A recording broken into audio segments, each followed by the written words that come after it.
వేలాది మంది భక్తులు ప్రతి సంవత్సరం ఈ అమ్మవారి దర్శనానికి ఎందుకు వస్తారో తెలుసా? నిడదవోలు పేరు చెప్పగానే చాలా మందికి ముందుగా గుర్తొచ్చేది కోట సత్తమ్మ తల్లే.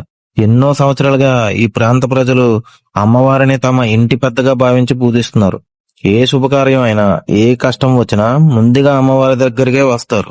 అమ్మవారిని మనస్ఫూర్తిగా కోరుకుంటే కోరికలు నెరవేరుతాయని భక్తులు చెబుతుంటారు. అందుకే చుట్టుపక్కల గ్రామాల నుంచే కాదు, దూర ప్రాంతాల నుంచి కూడా వేలాది మంది భక్తులు ఇక్కడికి వస్తుంటారు.